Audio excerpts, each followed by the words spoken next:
The effects of an earthquake can be described by the elastic rebound theory.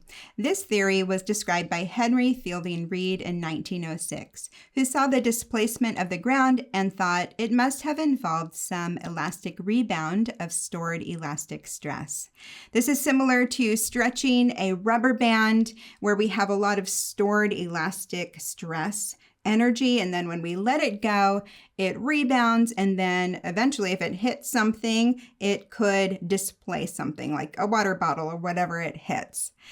So this explains the release of seismic energy from an earthquake. Seismic, the root of that word is Greek, which means to shake, and so this is shaking energy.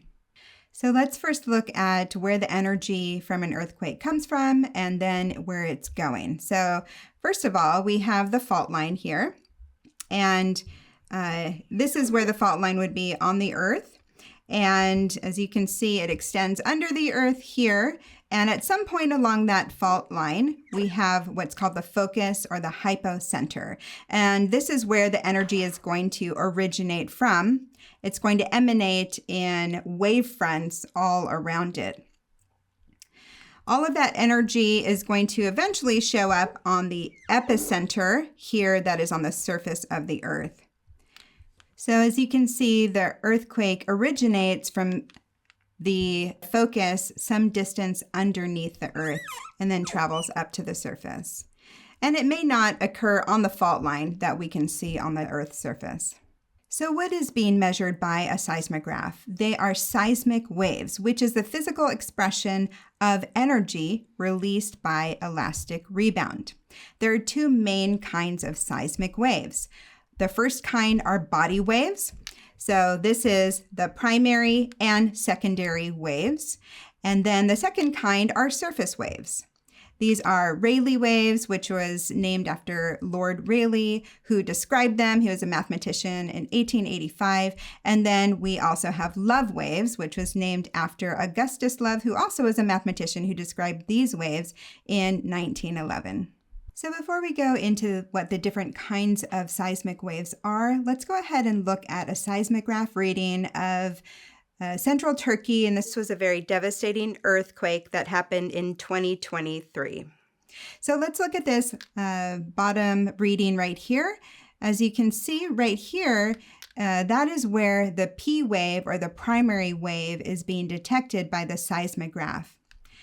And then starting here, we see the S wave. So the P wave is faster than the S wave, and that's why the seismograph reads it first. After the S wave, we then have the surface waves in this area right here. And as you can see, the amplitude or the wave is much higher and stronger. This determines the magnitude. And these are both slower than the P and the S waves. So those are the last ones to show up on the seismograph. All right, so let's look at the characteristics of these four different kinds of seismic waves. The first kind is the P wave. So the P wave is the primary wave. It travels at about 6 kilometers per second, and it is a compression wave. So you can imagine stretching out a long slinky and then compressing or pushing one end of it. You're going to see an area of compression travel through the slinky and areas of compression and dilation going in one direction. So that would be the direction of propagation right here. And so that is what happens during a compression wave, and that's why it travels very quickly. It can go through liquid and solids and gas as well, because it's more of like a push and travels very quickly. So the next one is the S wave. This is the secondary wave, and this travels at about 4 kilometers per second. It is a shear wave, which means that it moves laterally side to side, kind of like a snake moving on the ground. And so we have this, it actually kind of looks like an S shape as it goes along the direction of propagation.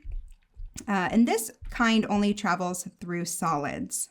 The next kind are the Rayleigh waves, and these travel at about 3 kilometers per second. So they are slower than P and S waves, and so that's why you see it later on a seismograph reading. This kind of wave has a rolling elliptical motion, and so it's very similar to an ocean wave, but instead of bringing how an ocean wave brings water back and then pushes it forward, it kind of goes in an opposite direction. So it actually pushes the earth or the rock or the matter forward and then rolls backwards, and that is how it moves matter along its direction of propagation. So the last kind of seismic wave is the love wave, and this is the most destructive kind of wave. And the reason is, well, the speed, first of all, is variable. It goes from 2 to about 4.5 kilometers per second. It is a shear wave, so it moves similar to the S waves in a side-to-side direction that's horizontal to the ground. And this is most destructive because as it's going horizontally, it is breaking up the crust and the rock and the surface of the earth. So as you can see here, we have a lot of destruction as the pieces of rock are being broken up in that side-to-side movement. The Rayleigh waves and the love waves are, again, these are surface waves, so they radiate out from the epicenter of the earthquake on the surface of the crust.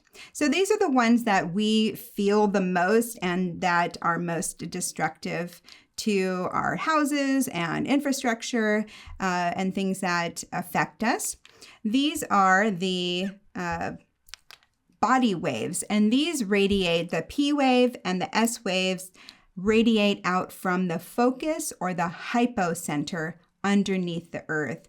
And they can even travel throughout the earth as well. Sometimes they can radiate on a completely different area of the earth and go back and forth. Again, similar to a slinky, that if it was strong enough, you would see a wave go all the way through the slinky and then come all the way back and forth. And so that's similar to how a very strong seismic wave may be able to oscillate kind of in different areas of the earth as well.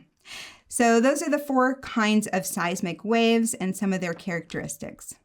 So on this slide that you see here, I've created a chart that breaks out body waves and surface waves, the different kinds there are, how fast they are, and their different kinds of characteristics. So if you want to pause the video and take a screenshot or a picture of this for future reference, it kind of shows all of the different kinds of waves all together in one chart.